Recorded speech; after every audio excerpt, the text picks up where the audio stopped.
العالمين والصلاة والسلام على رسوله الكريم وعلى آله وصحبه أجمعين أما بعد فقد قال النبي صلى الله عليه وسلم لا تزال طائفة من أمتي يقاتلون على الحق ظاهرين إلى يوم القيامة قال فينزل عيسى ابن مريم فيقول أميرهم تعال صل لنا فيقول لا إن بعضكم على بعض أمراء تكرمة الله هذه الأمة أو كما قال عليه الصلاة والسلام. محترم بزرگوں اور دوستوں، اللہ رب العزت نے ہمیں دنیا کے اندر انصاف اور عدل کو قائم کرنے کے لیے، مظلومین کا ساتھ دینے کے لیے اور ظالمین کے خاتمے کے لیے بھیجا ہے اور دوسروں کے لیے نفع رسا بنا کر کے بھیجا ہے۔ ہم ایسی امت ہیں جس نے پوری دنیا کو عدل کا درس دیا، مساوات کا درس دیا، اکوالٹی کا درس دیا اور عدل کر کے نافذ کر کے پوری امت کو دکھا دیا۔ آج بروز جمعہ جو ہم لوگ مساجد میں آتے ہیں، غسل کرتے ہیں اور دو گانا نماز جمعہ ادا کرتے ہیں، تو اس کے لیے بھی غسل کیسے کرنا ہے، وضو کیسے کرنا ہے، ہمارے نبی صلی اللہ علیہ وسلم نے ہم کو سب کچھ بتا دیا۔ کوئی ایسا مذہب پوری دنیا کا نہیں ہے کہ جس کے اندر ایسی چیزوں کو بتایا گیا ہو کہ غسل کرنے کا بھی طریقہ بتایا، وضو کرنے کا بھی طریقہ بتا دیا۔ غسل کرنے میں 5 سنتیں ہیں، غسل کرنے کی 5 سنتیں ہیں۔ سب سے پہلے دونوں ہاتھ گٹوں تک دھونا۔ جب بھی ہم کو غسل کرنا ہے تو پہلے اپنے دونوں ہاتھوں کو گٹوں تک دھونا، یہ پہلی سنت۔ پھر دوسری سنت استنجا کرنا اور جہاں پر ناپاکی اور نجاست لگی ہے اسے پاک اور صاف کرنا، دوسری سنت۔ تیسری سنت ناپاکی دور کرنے کی نیت کرنا۔ چوتھی سنت وضو کرنا، غسل سے پہلے وضو کرنا، یہ کیا ہے؟ سنت۔ اور 5ویں سنت پورے بدن پر 3 مرتبہ پانی بہانا۔ کتنے حضرات ہیں جو سنت کے مطابق غسل کرتے ہیں؟ بعض حضرات کو تو دیکھا گیا کہ وہ ٹوٹی کھول کر کے بیٹھ جاتے ہیں اور بالٹی در بالٹی پانی اوپر گراتے جائیں۔ یہ بھی اسراف اور فضول تنظیم ہے۔ ایک حدیث کے اندر آتا ہے ہمارے نبی صلی اللہ علیہ وسلم یغتسل بالمد، ایک مد سے غسل کیا کرتا ہے۔ ایک مد 3.5 کلو پانی ہوتا ہے۔ اب ایک صاحب کہنے لگے 3.5 کلو پانی میں کیسے غسل آدمی کر لے گا؟ میں 1 بوتل سے غسل کر کے آپ کو دکھا دوں، 1 بوتل سے۔ ہمارے استاد حضرت مولانا مفتی سعید احمد صاحب پالنپوری رحمۃ اللہ علیہ انتقال ہو گیا، اللہ تعالیٰ حضرت کی مغفرت فرمائے۔ عرب کا سفر ہوا تو عرب کے اندر ریگستان میں جا رہے،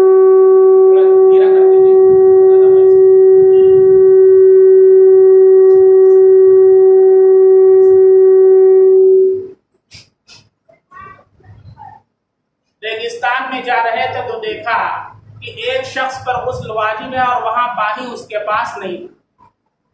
1 بوتل پانی اس کے پاس تھا، غسل اس کے اوپر فرض تھا۔ 1 بوتل پانی سے اس نے پورا غسل کیا اور پھر بھی اس نے تھوڑا سا پانی اس میں بچا لیا اور کہا کہ میرے نزدیک اس کا غسل صحیح ہے۔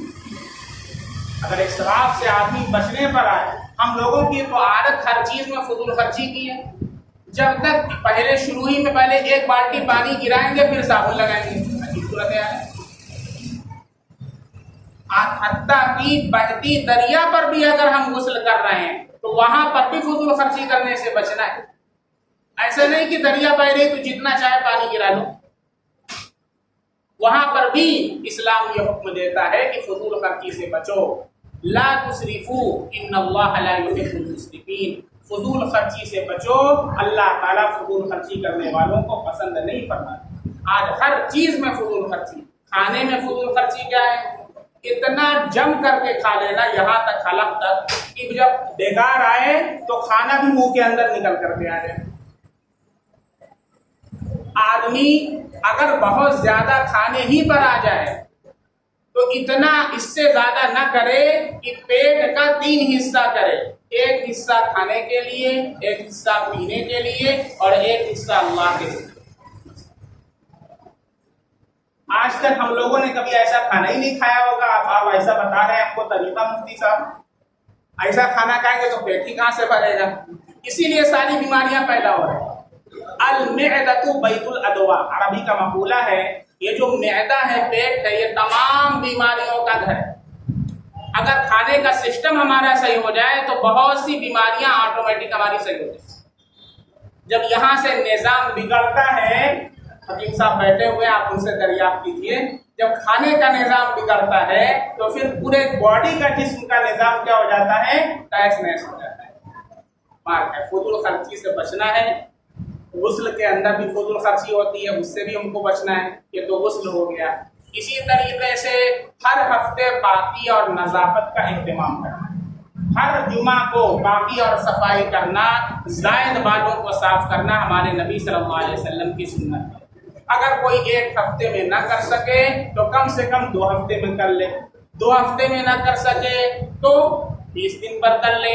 20 دن پر نہ کر سکے 3 ہفتے میں کر لے. 30 دن پر کر لے. لیکن 40 دن سے پہلے تو کر ہی لے. لیکن اگر 40 دن اسی حال میں گزر جائے کہ ہم نے زائد بالوں کو صاف نہیں کیا، زائد بال جو بغل کے بال ہوتے ہیں اور ناف کے نیچے کے بال جن کو کہا جاتا ہے منہ زیر ناف، اگر ہم نے صاف نہیں کیا اور 40 دن مکمل ہو گیا، 40 دن کے بعد مکروہ تحریمی ہے. ہم نماز پڑھیں گے، نماز مکروہ تحریمی ہے. قرآن پڑھیں گے، قرآن پڑھنا مکروہ تحریمی ہے.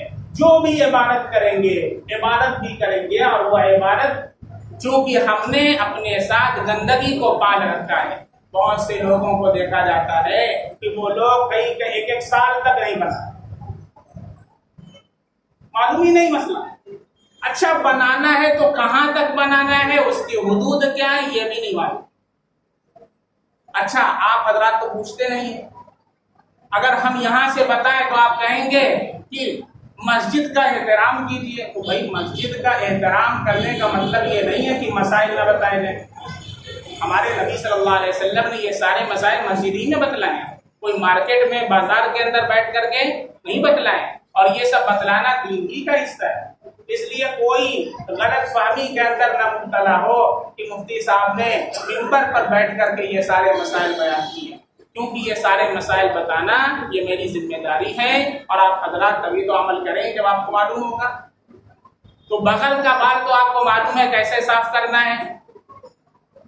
اس کے لیے بھی سنت طریقہ، افضل طریقہ، مستحب طریقہ، بہتر طریقہ یہ ہے. لیکن چونکہ کوئی بتاتا نہیں ہے تو بہتر طریقہ یہ ہے کہ جب شروع میں بال آتے ہیں تو بہت کمزور ہوتے ہیں، تو اس کو آدمی اگر ایک بار اکھاڑ دے تو بہت آسانی سے نکل جاتے ہیں. اس کا فائدہ کیا ہوتا ہے؟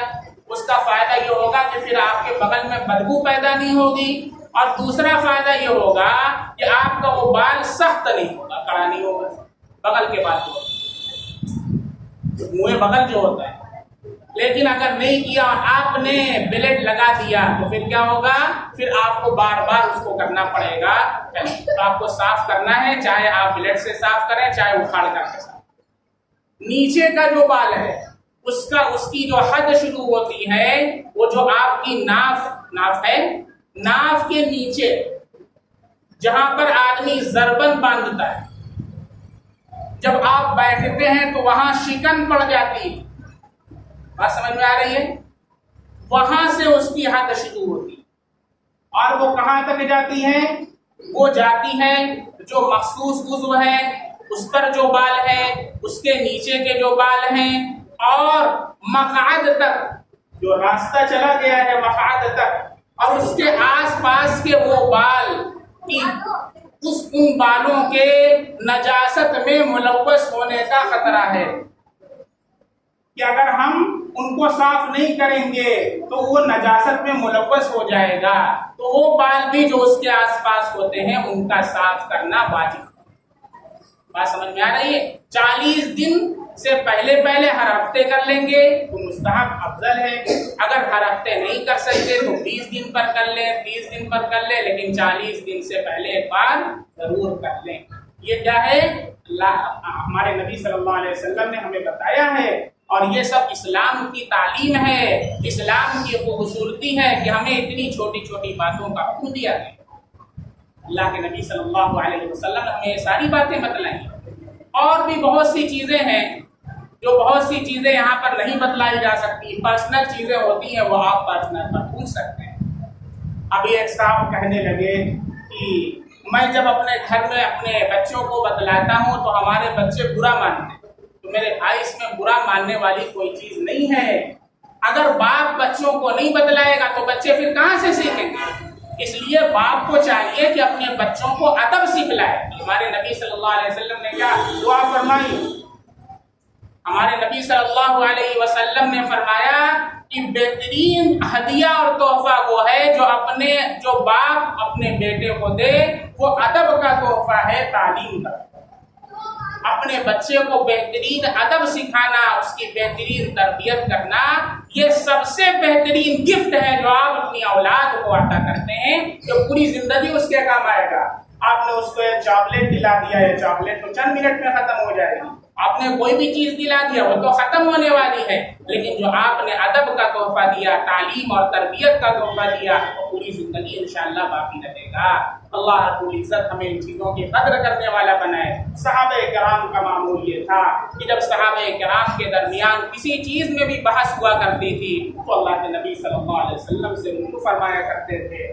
صحابہ کرام اللہ کے نبی صلی اللہ علیہ وسلم کے بعد جب صحابہ کرام کے اندر بحث ہوتی تو جو مدینے کے 7 فقہاء تھے ان کی طرف رجوع فرمایا کرتے تھے، اور یہ امت کا ہمیشہ سے معمول چلا آ رہا ہے کہ جب بھی ہمارے درمیان کسی چیز میں بحث ہو، کوئی کہے کہ یہ صحیح ہے، کوئی کہے کہ یہ صحیح ہے، تو ہمیں آپس میں الجھنے کے بجائے ہمیں جانکار سے، علم والوں سے معلوم کر لینا ہے اور اس کے اوپر عمل کر لینا ہے۔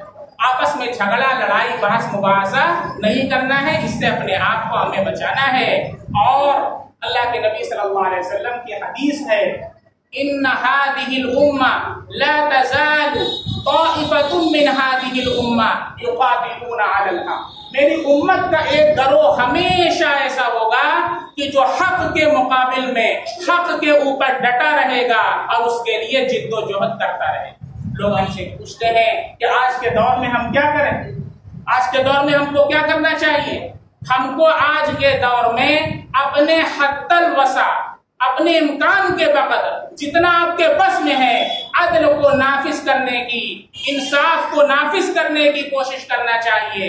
اگرچہ آپ حکومت نہیں کر سکتے، لیکن آپ اپنے گھر پر تو کر سکتے ہیں۔ آپ کے بس میں جو ہے اپنی ذات پر تو نافذ کر سکتے ہیں، اتنا تو کر سکتے ہیں کہ اپنی ذات پر اسلام کو نافذ کریں، اپنے گھر والوں پر اسلام کو نافذ کریں۔ چنانچہ جب حضرت مہدی آئیں گے، حدیث پاک مسلم شریف کی روایت ہے کہ پوری دنیا کے اندر شیطنت کا، ظلم کا، ناانصافی کا دورہ ہوگا اور پوری دنیا کفر سے بھر چکی ہوگی۔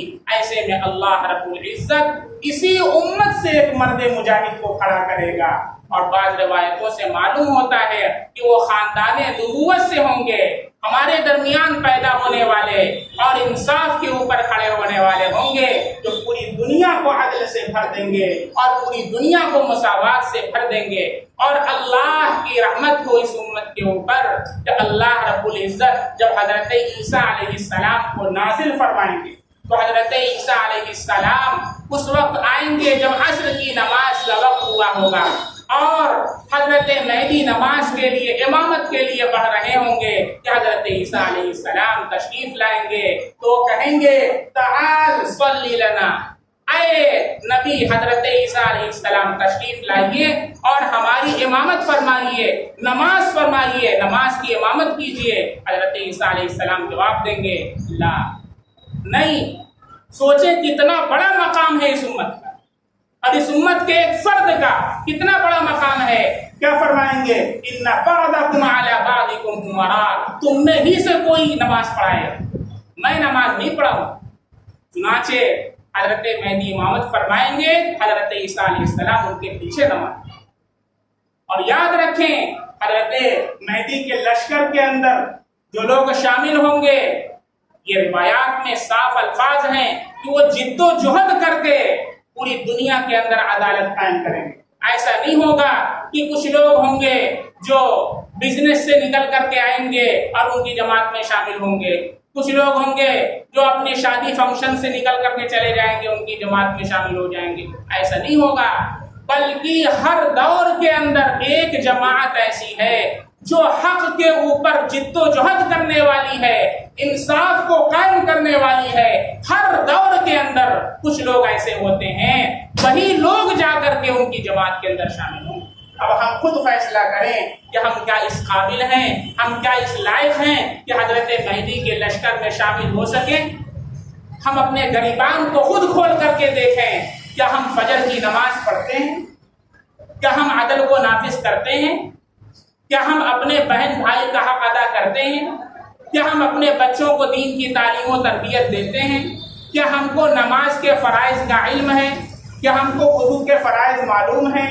کیا ہم کو غسل کے فرائض معلوم ہیں؟ کتنے ایسے لوگ ہیں کہ غسل کا فرض نہیں پتہ۔ اگر غسل کا فرض نہیں معلوم ہے، 3 فرض غسل کے اندر ہے: کلی کرنا، ناک میں پانی ڈالنا، پورے جسم پر اس طرح پانی بہانا کہ ایک بال برابر بھی خشک نہ رہے۔ میرے بھائی، اگر غسل کے فرائض ہم نے ادا نہ کیے تو غسل نہیں ہوگا، اور جب غسل نہیں ہوگا تو ناپاک آدمی ہوگا، اور اسی ناپاکی کے اندر اگر خدا نخواستہ انتقال کر جائے تو نماز جنازہ بھی نہیں ہوگی۔ افسوس کا معاملہ۔ کتنی ایسی بچیاں آج کل نیل پالش کا یوز کرتی ہیں، آپ کی بچیاں کرتی ہیں، اور آپ حرف غلط کے طور پر بھی ایک بار یہ نہیں کہتے میری بچی کیا کر رہی ہو، اللہ اس کے رسول کو ناراض کرنے والے کام کر رہی ہے۔ وہ ایسا نیل پالش ہوتا ہے کہ جس کی پرت ہوتی ہے، جسم ہوتا ہے، جس کے اندر پانی سرایت نہیں کرتا ہے۔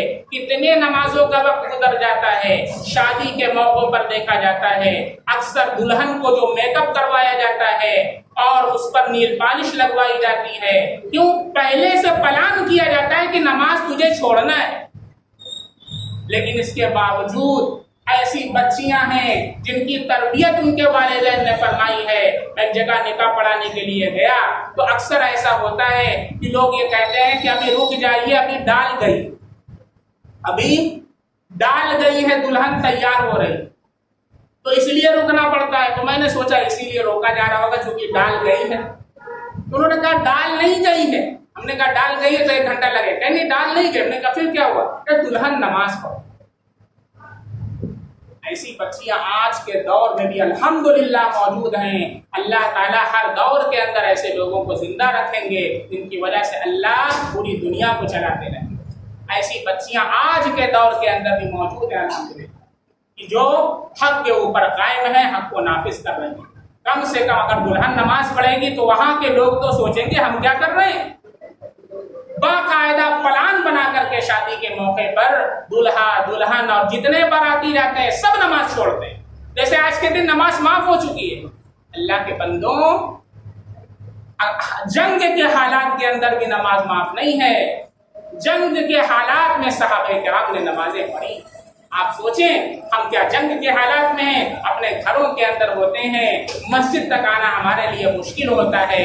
اس لیے آج سے نیت کریں کہ ہم اپنے اندر وہ اوصاف پیدا کریں گے جن اوصاف کی بنا پر ہم حضرت مہدی کے لشکر کے متحمل اور قابل ہو سکیں، اپنی اولاد کی صحیح تعلیم و تربیت کریں گے اور اللہ سے سچی پکی توبہ کریں گے کہ اللہ تو ہماری خطاؤں کو معاف فرما دے، اپنے نبی صلی اللہ علیہ وسلم کی سنتوں پر ہم عمل عمل کریں گے انشاءاللہ، اور ایک بھی نماز آج کے بعد سے انشاءاللہ نہیں چھوڑیں گے۔ اللہ رب العزت ہم سب لوگوں کو قبول فرمائے۔ وآخر دعوانا ان الحمد للہ۔